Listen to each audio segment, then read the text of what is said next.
நீரேனுக்காய் காயப்பட்டீர், நீரேனுக்காய் நோறுக்கப்பட்டீர்.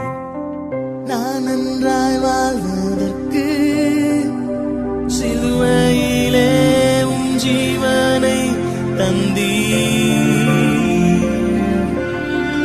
எனக்காக நீ சாபமானி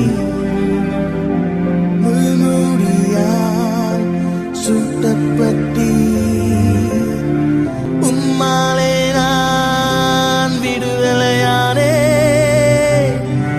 உம்மாலே நான் சுகம் பெற்றேன். உம்மாலே